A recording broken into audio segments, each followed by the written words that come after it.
pensou se discos voadores fossem reais?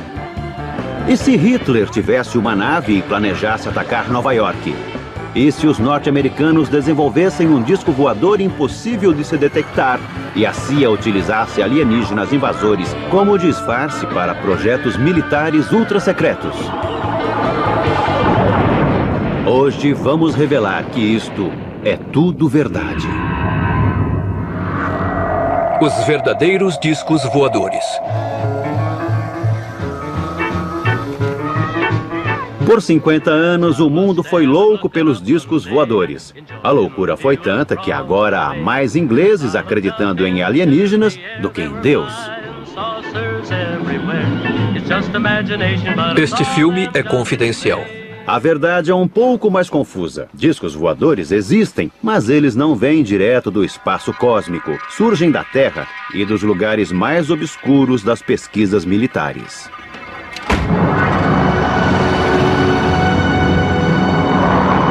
Tudo começou no ano de 1932 em Bucareste, quando este homem, um engenheiro de voo chamado Henry Coanda, fez uma extraordinária descoberta utilizando um objeto voador em forma de disco. Uma das primeiras pessoas a ver a experiência de Coanda foi Radu Manikatid, então um estudante da aeronáutica de 20 anos. O disco subiu até o teto e ficou lá. Achei aquilo magnífico. Isso nunca teria passado pela minha cabeça. Estamos acostumados com ideias mais comuns quando o assunto é voar.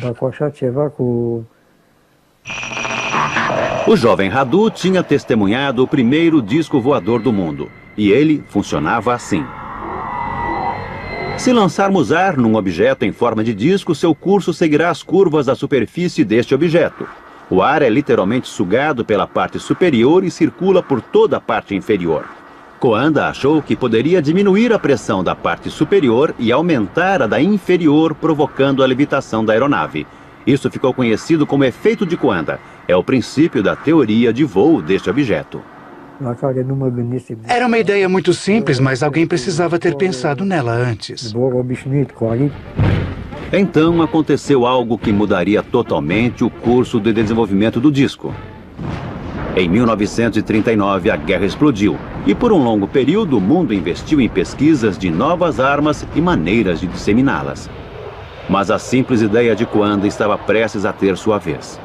O chefe nazista de tecnologia, Werner von Braun, comandou o desenvolvimento de novas armas de seu quartel ultra-secreto em Peenemünde, na Alemanha.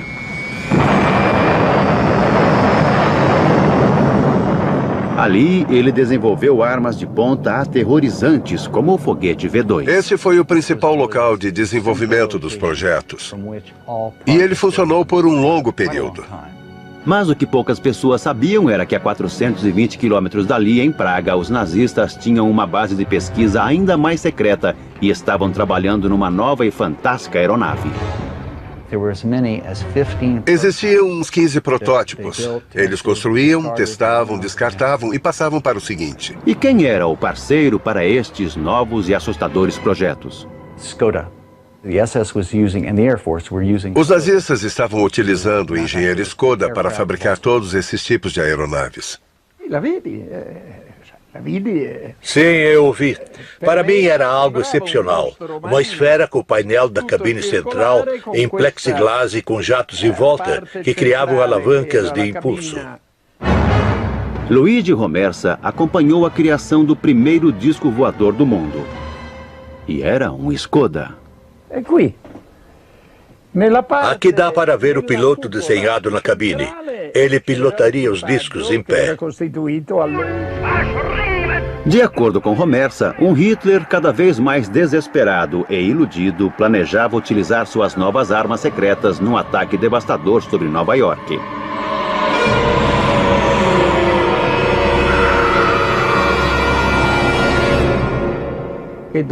Certa vez, Hitler disse: Deus me perdoe pelos últimos 5 minutos da guerra.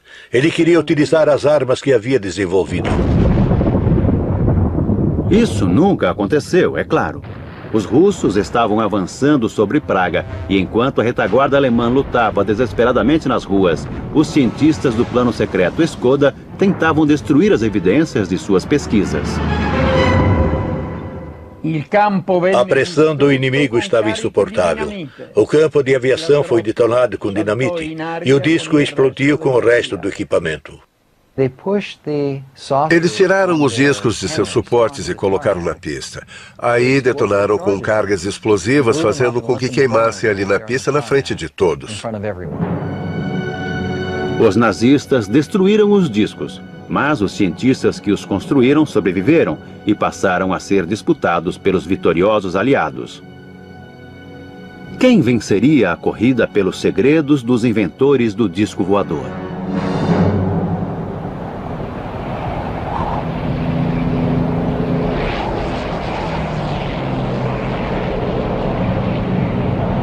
Em 1947, o piloto Kenneth Arnold estava sobrevoando as montanhas no estado de Washington quando viu 9 objetos cruzando o céu a velocidades incríveis. Ele achou que esses objetos faziam um movimento parecido aos discos que pulam na água. É uma analogia incomum, mas foi assim que o termo disco voador passou a existir. A visão de Arnold foi considerada um marco do nascimento da era do disco voador. Isso provocou não só furor na opinião pública, mas um frenesi estimulado pela paranoia. A inteligência norte-americana chegou a pensar em espionagem dos soviéticos. Porque nessa época estava começando a Guerra Fria. As forças aliadas estavam para ser quebradas. Os aliados da Segunda Guerra Mundial tornam-se inimigos. Uma cortina de ferro se fechou em volta da Polônia, Hungria, Iugoslávia e Bulgária. Em público, leste e oeste montaram um enorme espetáculo com seus melhores equipamentos bélicos. Mas também existia uma guerra secreta, uma competição cruel para dominar a ciência e os cientistas nazistas. Quem controlasse esta tecnologia após a Segunda Guerra estaria militarmente um passo à frente. Russos, franceses e britânicos, antes unidos, agora lutavam entre si para obter essa tecnologia. E foi por este motivo que o governo norte-americano ficou tão alarmado com os discos vistos pelo piloto Kenneth Arnold. De acordo com este documento secreto, a Rússia já tinha adquirido a tecnologia do disco voador alemão e os estava construindo. A Alemanha estava muito à frente dos Estados Unidos, e eles achavam que se os russos conseguissem cientistas ou instalações nazistas responsáveis por essa arma secreta, eles ficariam em vantagem também. Os norte-americanos estavam certos. Os russos estavam construindo discos e com a ajuda de alguém muito útil para a Alemanha. O engenheiro especialista em discos voadores, Andreas Epp. Logo após a guerra, Andreas Epp decidiu que queria trabalhar na União Soviética. Então ele se mudou para Rostock e foi contatado por agentes soviéticos que pareciam saber quem ele era. É claro que Epp gostou muito de ter o seu valor reconhecido por aqueles que os menosprezaram. Pensei, tenho que continuar. Devo isso às pessoas que trabalharam nesse projeto. Então, eu comecei a construir um disco voador. Primeiro, Epp desenvolveu o mecanismo de direção do disco soviético. Essa era a especialidade de Epp nesse tipo de disco. Fazer a direção responder aos comandos, atrelando-os aos movimentos do disco. De acordo com Epp, o disco russo era extraordinariamente manobrável e também versátil, como deveria ser. Era um jato e eles queriam algo que pudesse ser utilizado em regiões polares, o que era bastante interessante. A razão era óbvia. O trajeto mais rápido para a América do Norte era através do Polo. Este fato não era ignorado pelos Estados Unidos, um país cada vez mais paranoico. Até mesmo Hollywood suspeitava que os russos estivessem projetando algum tipo de disco voador. O primeiro país que desvendar o segredo do disco voador irá controlar os céus de todo mundo e não quero que seja a Rússia. Muitos discos avistados estavam no noroeste dos Estados Unidos, próximos à fábrica da Boeing em Seattle, onde se construía os bombardeiros, e também da reserva nuclear Hanford, no estado de Washington, onde se produzia o plutônio para as bombas nucleares. Essas regiões eram muito importantes estrategicamente e as mais próximas da União Soviética. Era também por onde se esperava que chegassem os aviões soviéticos. Naquele momento, os discos surgiam em toda parte. Dificilmente uma cidade ou um cenário de filmagem estariam a salvo. O governo precisava acabar com a especulação e, para tal, seus especialistas em guerra psicológica apresentaram um plano perfeito em duas partes. Primeiro, uma personalidade militar mais experiente negaria firmemente que qualquer coisa estava acontecendo, mas por segurança se espalharia rumores de que os discos voadores surgiram do espaço cósmico. Entreguei a mensagem, e agora? O plano foi lançado numa coletiva realizada no Pentágono em julho de 1952, um momento decisivo na história do disco voador. Este é o Major-General John A. Sanford, diretor da inteligência da Força Aérea dos Estados Unidos e quem conduziu a coletiva. O trabalho de Sanford era negar que havia qualquer coisa de importante naquelas visões. Não aconteceu nada com nenhum padrão de consistência que possa ser relacionado com qualquer ameaça aos Estados Unidos. Para discutir a teoria dos invasores alienígenas, foi convocado o major aposentado Donald Keyhoe, o importante escritor da época. Major Keyhoe, como autor do livro Os Discos Voadores São Reais, qual a sua opinião sobre essas novas visões de objetos não identificados? Com o devido respeito, acredito que será provado que são de origem interplanetária. Era um plano simples e muito engenhoso. Agora, todos que vissem um disco militar seriam encorajados a acreditar que se tratava de alienígenas, enquanto o resto das pessoas acharia muita graça. Ele ficou lá por muitos minutos, não posso negar o que vi. A imprensa adorou a história dos alienígenas e a abordou com entusiasmo. A mesma edição da revista Life, que lançou Marilyn Monroe como estrela, também fez a carreira de muitos monstros de Marte. Naquele artigo foram entrevistados alguns governantes anônimos e especialistas militares, e eles sustentaram a ideia de que discos voadores não poderiam ser fabricados pelo homem, nem seriam armas secretas ou fenômenos sobrenaturais.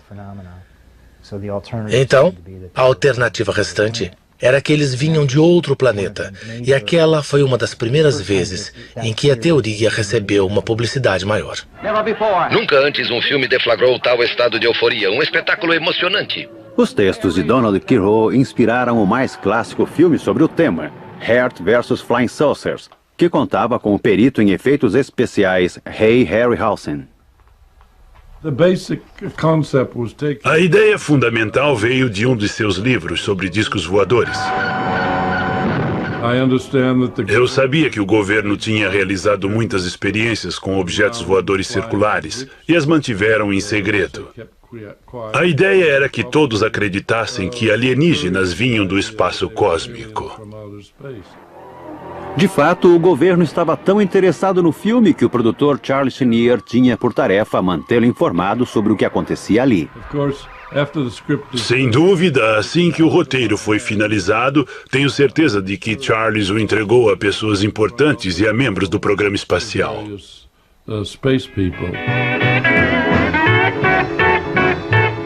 Oh, here they come. Oh, there they go.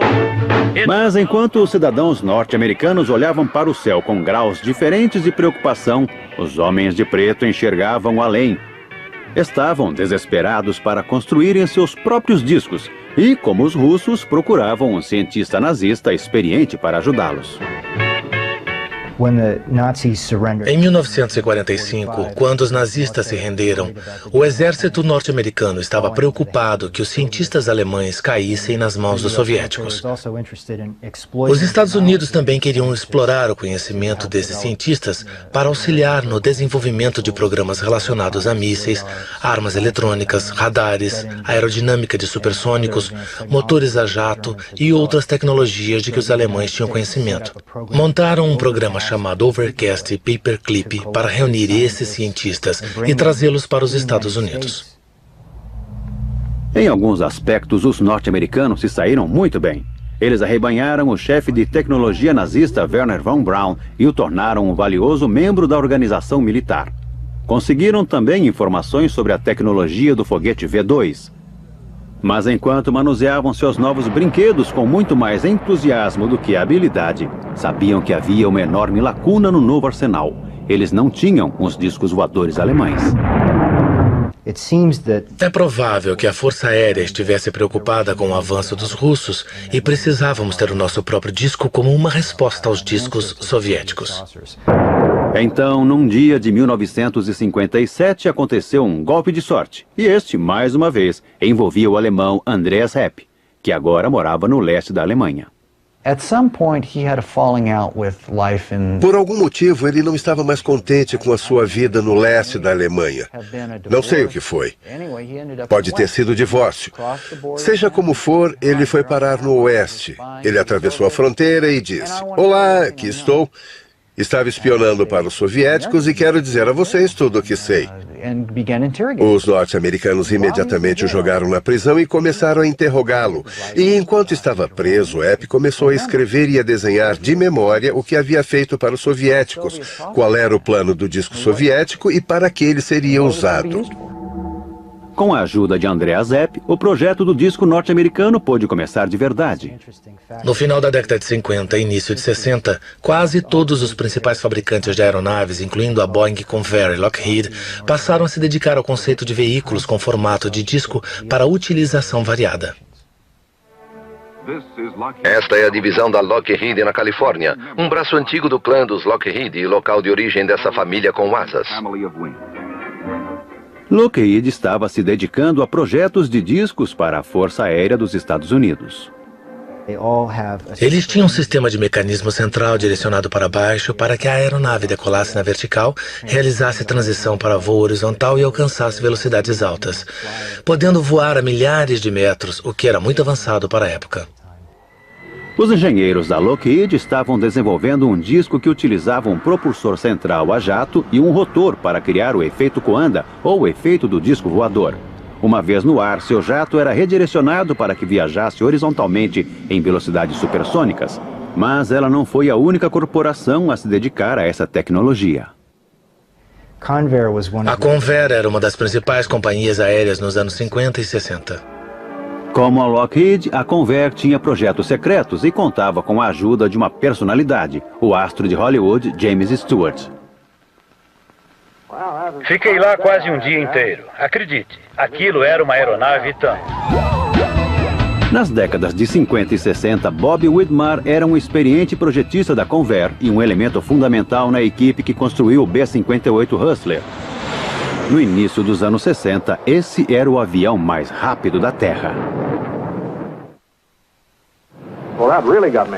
Isso realmente me emocionou. Depois de todos os pássaros voadores, surgia o Mach 2. Ele era 2 vezes mais rápido que a velocidade do som.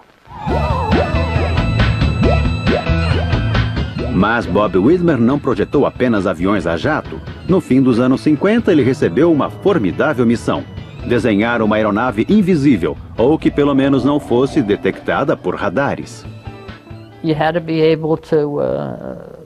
Não poderíamos ser detectados num ângulo de 360 graus, pois, mesmo naquela época, os radares começavam a emitir sinais simultaneamente. O único jeito de resolver isso era fabricar algo que tivesse a mesma forma de um disco. Em outras palavras, Bob tinha que construir um disco voador, porque o exército havia percebido que uma aeronave com esse formato faria um voo extremamente discreto. Aviões convencionais são detectados, pois refletem os sinais emitidos pelos radares. Um disco, ou disco voador, por outro lado, devolve sinais imprecisos e confusos. O projeto da aeronave invisível ao radar causou um enorme alvoroço nos círculos militares. E um dia, algumas figuras sombrias visitaram Bob. A primeira vez que me procuraram, Eu não sabia quem eles eram. E eles não me disseram, a CIA me mandou aqui, veja meu distintivo. Eu me tornei um membro do clube. Não sei se era realmente a CIA. Isso nos mostra a forma como eles eram sigilosos.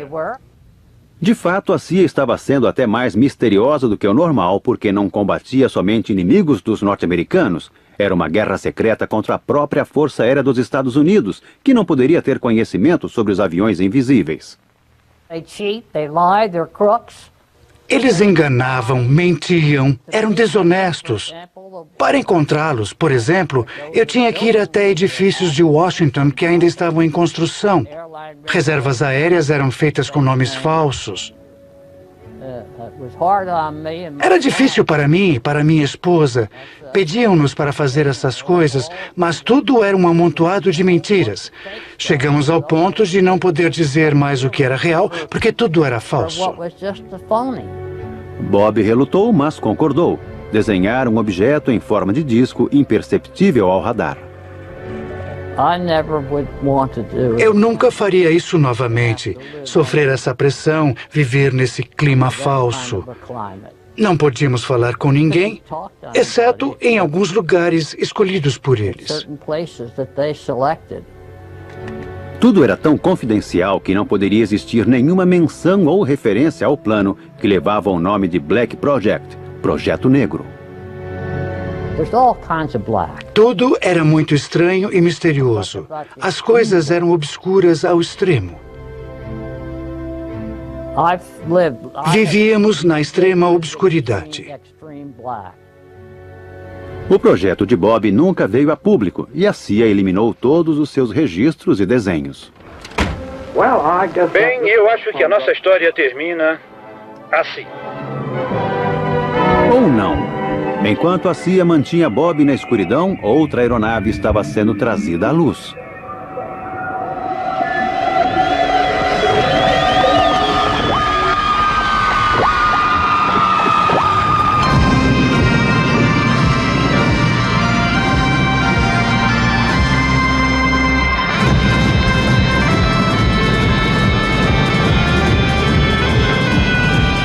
Em 1961, o mundo conheceu o que seus construtores declararam ser o primeiro disco voador verdadeiro, inventado por este homem, John Frost. Bom, o exército dos Estados Unidos estava interessado num veículo que pudesse voar próximo ao chão, que não fosse impedido por barricadas, rios e que saltasse sobre cercas e árvores. Entretanto, havia problemas concretos com o Avrocar, como recorda Doug Garland, um dos engenheiros de túnel aerodinâmico. Testamos o Avrocar numa passagem subterrânea, mas era muito estável. Se jogarmos um prato ou uma calota no chão, a tendência é ela girar dessa maneira. O Avrocar tinha esta tendência. Quando o Avrocar foi apresentado ao público, todo o projeto já havia sido abandonado. Na verdade, o Avrocar não era um disco voador. Era a primeira aeronave flutuante do mundo. Era praticamente um subproduto acidental de um projeto secreto e muito mais ambicioso que tinha tudo a ver com discos voadores. Uma pergunta, acredita em discos voadores? Não da maneira que as pessoas acreditam, que eles vêm de Marte ou de lugares como esse. Isso não. John Frost não acreditava em discos voadores vindos de Marte, mas acreditava neles porque, secretamente, estava construindo um. Este filme é confidencial. Desenvolvimento de disco voador. Avro. Esse filme nunca havia sido visto pelo público. Foi feito estritamente para umas poucas pessoas do Exército. Ele registra o trabalho da equipe dos projetos especiais ultra-secretos Avro, liderado por John Frost.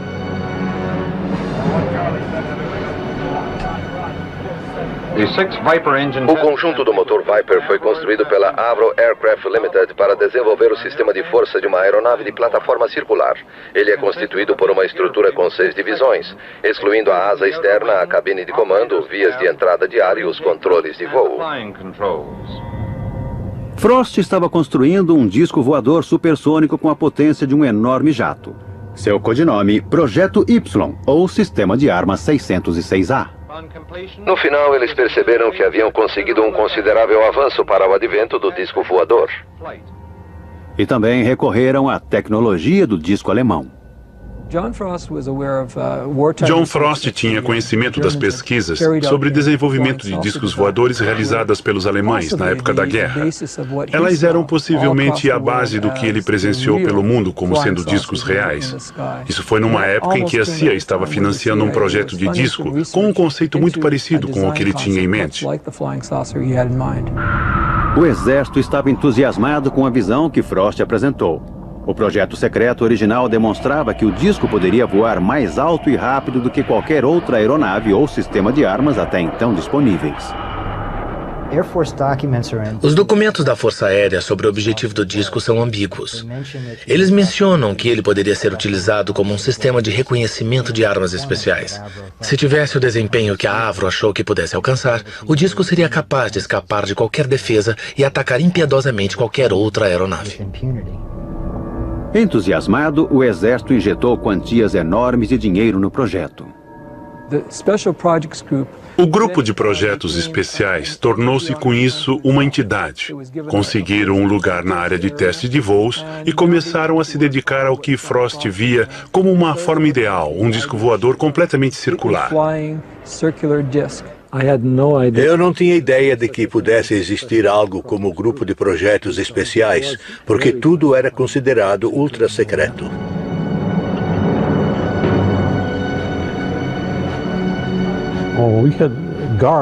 Tínhamos seguranças em todas as entradas o tempo todo.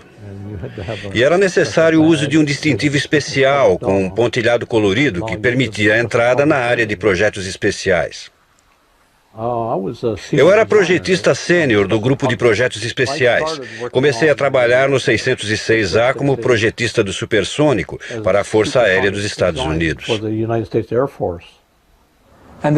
E o projeto foi, de fato, o mais ambicioso criado por projetistas da aviação. Uma aeronave com a fuselagem inteiramente fechada, um disco voador. Tudo que Frost tinha em mente era sempre em forma circular. Para mim, ele nunca quis mudar o plano. Acho que era um ideal, porque tinha assim uma decolagem vertical. Mas, na verdade, o fantástico disco voador supersônico que Frost imaginara estava muito longe de se tornar realidade. Seu projeto era uma das utilizações mais autênticas do efeito Coanda e tinha 6 jatos potentes que aspiravam o ar sobre sua base.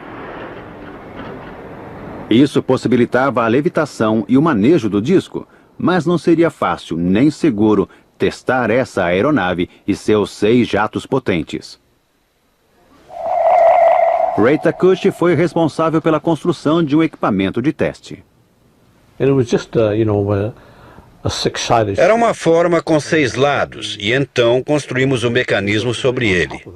Quero dizer, a parte interior do 606A com os motores potentes e também com o ventilador.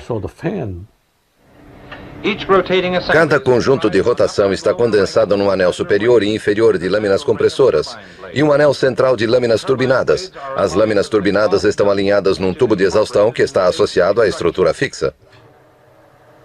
Ken Lockwood foi outro engenheiro do grupo de projetos especiais. Eu era engenheiro de execução. Havia me dedicado a projetos supersônicos na Inglaterra. E quando fui chamado, eu não acreditava que o projeto fosse tão incomum. Cada divisão do motor Armstrong Siddeley Viper serve como um gerador para impulsionar a combinação do compressor turbinado de localização central. De fato, é uma aeronave com tamanho padrão, numa construção de concreto para testar os motores e os sistemas que se transformarão nos sistemas de armas 606A. Os discos tinham que ter um desempenho magnífico porque o motor era enorme. Produzia tanta propulsão que a aeronave poderia decolar verticalmente e, de acordo com os estudos, poderia voar numa velocidade de 3 a 5 mil quilômetros por hora. O ar entra no compressor e, após passar pela asa interna, é liberado por uma série de aberturas. Então veio o período de teste. O que estavam tentando fazer era deter uma das mais potentes aeronaves supersônicas já construídas. Era uma tarefa desafiadora. Como precaução, a parte do rotor foi fechada com um protetor de aço durante a operação. Quando John Frost ativou a potência máxima, o local foi evacuado. E havia uma ameaça iminente de tudo ir pelos ares. As células de combustível da aeronave poderiam explodir e tudo seria destruído. Foi um momento assustador. O motor ficou fora de controle e quase destruiu todo o projeto do disco. Todos desapareceram e foram se esconder atrás do prédio, exceto uma pessoa. Um dos engenheiros presentes no teste foi até o disco e simplesmente interrompeu a linha de combustível que vinha do motor. Depois disso, eles consideraram perigoso continuar e abandonaram tudo. O avião espião U-2 da CIA foi um Black Project, projeto negro clássico. Funcionou em absoluto sigilo por mais de 8 anos. E teria continuado em segredo até hoje se não fosse o dramático acontecimento em 1960, quando o piloto de U-2, Gary Powers, foi abatido na Rússia e detido por 2 anos até ser trocado por um espião russo. A própria CIA afirma que 50% das imagens de objetos voadores não identificados foram provocadas pelo U-2. O U-2 voou mais alto do que se acreditava que um avião pudesse voar. Não é de surpreender que a sua aparição, principalmente quando vista de outro avião, causasse tanto medo e admiração. Mas o fiasco do U-2 serviu para provar ao menos uma coisa. A não ser em caso de queda, a história de discos voadores alienígenas é um disfarce bastante eficiente para uma aeronave secreta em forma de disco. Pode-se manter a mentira por anos. Me assusta quando fala assim. O disco de Frost desapareceu na escuridão do sigilo oficial. E os observadores de OVNIs dos Estados Unidos fundaram uma organização. Em Washington, um grupo fechado e não oficial conhecido como NICAP, Comitê Nacional de Investigações de Fenômenos Aéreos, convocou uma conferência e reacendeu uma antiga discussão com a Força Aérea. O NICAP foi a principal voz da teoria do disco voador. Era dirigido por um importante escritor de ficção, o mesmo que havia lançado a ideia dos alienígenas naquela extraordinária coletiva de 1952. 14 anos depois, ele ainda estava caçando alienígenas. O diretor do NICAP, Major Donald E. Kehoe, um oficial aposentado dos fuzileiros, insistiu que a Força Aérea sabia mais do que estava dizendo. Estamos sendo observados por uma máquina que está muito além de nós, muito mais desenvolvida, e deve ser controlada por uma civilização mais avançada. E pela enésima vez em muitos anos, a Força Aérea foi chamada diante do Congresso e disse não estar escondendo nada. Harold Brown, secretário da Força Aérea. Nós não estamos escondendo nada. Tudo parecia tão simples. Os curiosos acusam os militares de encobrir uma invasão alienígena iminente, e os militares negam. Mas ninguém enxerga uma terceira possibilidade de que os OVNIs sejam equipamentos militares. O governo teve muita sorte por esses curiosos entusiasmados serem tão bem organizados. Acreditamos que os OVNIs são reais e que eles vêm do espaço e que são controlados por vida inteligente. Acontece que tal organização não era um produto de sorte. O NICAP foi liderado pelos Homens das Sombras. Entre seus membros do conselho estava o primeiro diretor da CIA, Roscoe Hullencutter, e o agente da CIA, Bernard J.O. Carvalho. O primeiro diretor da NICAP foi Nicholas de Roquefort, membro da divisão de guerra psicológica da CIA. E quando Kehoe se demitiu como presidente da NICAP, foi substituído por Joseph Bryan, também da divisão de guerra psicológica da CIA. Mas o que dizia o próprio Kehoe? Aeronaves espaciais interplanetárias. Será que ele acreditava mesmo em discos voadores alienígenas ou teria ele alguma ligação com a busca do exército norte-americano pela tecnologia do disco voador alemão? Um homem que poderia saber era o engenheiro alemão Andreas Epp, que havia passado para o lado norte-americano. Numa entrevista gravada em 1997, ele surgiu com uma resposta notável para esta pergunta. Acha que os norte-americanos queriam manter o seu disco voador em segredo?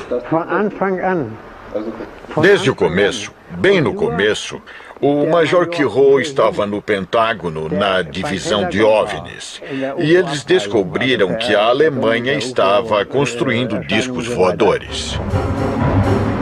Mas seja quem for que estivesse por trás da campanha para propagar o mito dos alienígenas, ela teve muito sucesso.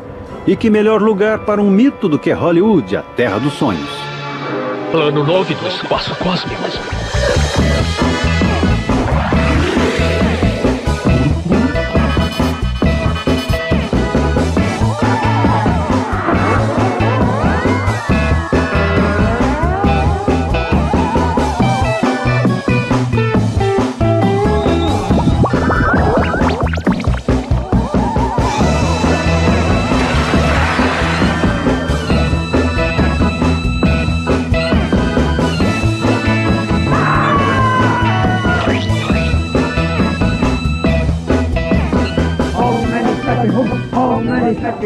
Isso até inspirou uma religião.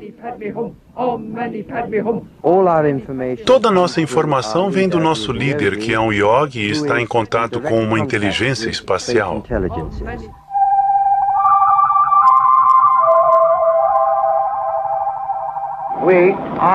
Nós somos seus amigos. Nós somos seus amigos. Por favor, faça contato. Então, em 11 de novembro de 1987, eles fizeram. Tudo começou quando um empresário de sucesso chamado Ed Walters viu uma luz estranha no seu jardim. Ele pegou sua câmera e a fotografou.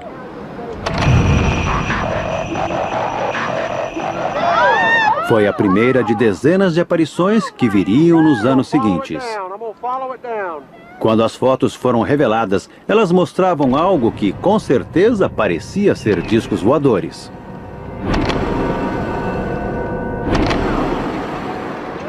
Os discos foram vistos por centenas de pessoas, desde policiais até padres. Algumas testemunhas mais exaltadas chegaram a sugerir que haviam se encontrado com os alienígenas, mas aí um homem viu as fotografias e chegou a uma conclusão bastante diferente. E ele sabia muito bem sobre o que estava falando.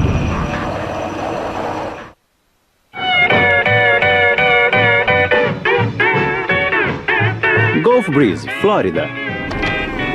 Há 17 anos, este foi o local de uma das mais constantes séries de aparições de discos voadores na história dos Estados Unidos. A maioria das centenas de pessoas que viram ficou convencida de que eram alienígenas, exceto um homem. Nem sempre que alguém diz haver algo, isso necessariamente significa que existe mesmo alguma coisa. As aparições precisavam atender a alguns critérios científicos para serem consideradas reais. Entretanto, em relação às aparições de Gulf Breeze, a configuração era tão nítida que era possível ver o que tinha dentro. E o que tinha dentro era luz e estava quente. E, além de tudo, as aparições tinham uma configuração circular. Boyd Bushman achou ter identificado o tipo de propulsor desses discos, e ele pôde perceber isso porque trabalhava com a mesma tecnologia. Bushman havia passado 35 anos trabalhando em projetos de armas. Ele tinha criado o protótipo do míssil Stinger antes de se mudar para Lockheed, o centro de desenvolvimento de discos da indústria militar.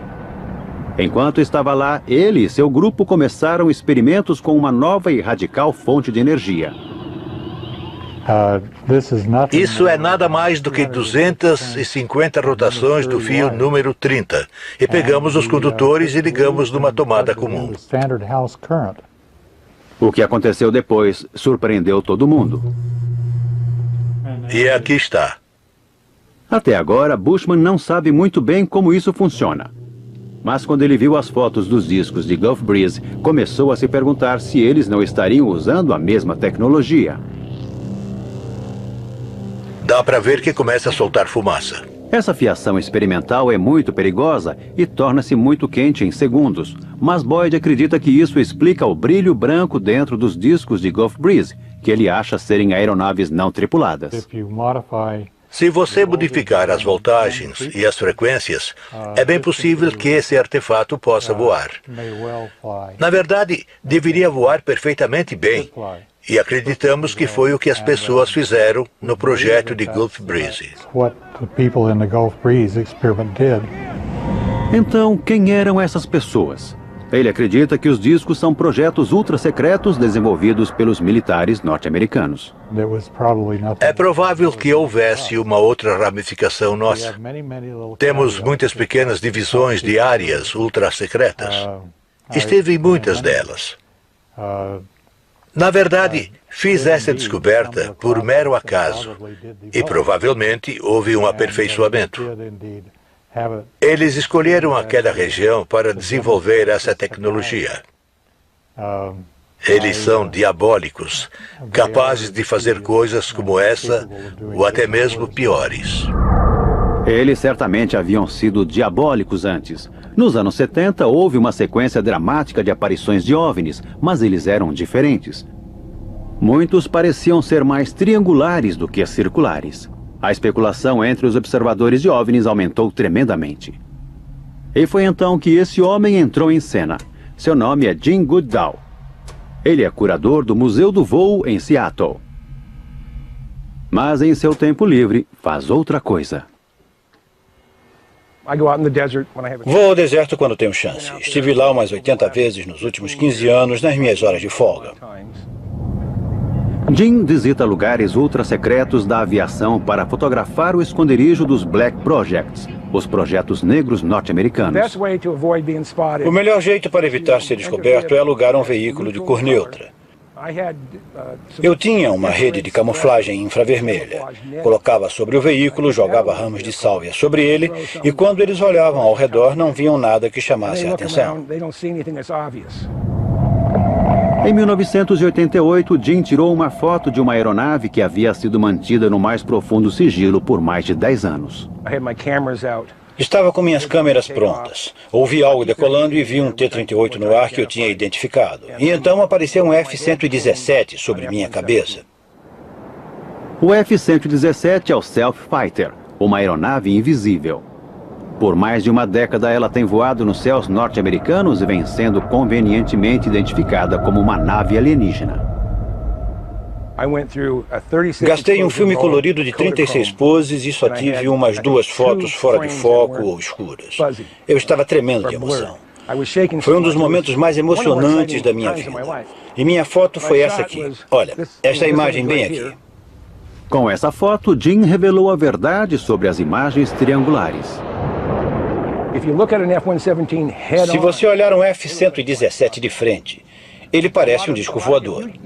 Então, muitos deles, se não conseguimos identificá-los, se tornam OVNIs, objetos voadores não identificados. Nos anos seguintes, o número de aeronaves triangulares diminuiu, mas as aparições de objetos arredondados não. Recentemente, a Força Aérea Mexicana liberou algumas imagens formidáveis tiradas por seus pilotos usando o infravermelho. Estranhamente, embora 11 aeronaves pudessem ser vistas, somente 3 foram registradas por radar. Então, teriam os verdadeiros alienígenas finalmente chegado? Ou teriam esses discos algo a ver com os militares norte-americanos? Um grande e querido amigo chamado Ben Rich substituiu Kerry Johnson na Lockheed. 10 dias antes de sua morte, eu estava conversando com Ben e ele disse: Jim, existem coisas no deserto que estão 50 anos além do que podemos compreender. Eles têm aproximadamente 4.500 pessoas na Lockheed. O que eles têm feito nos últimos 20 anos? Estão construindo algo. Papai, quando você esteve lá, você viu alguma coisa? Não vamos começar novamente com essa bobagem de disco voador.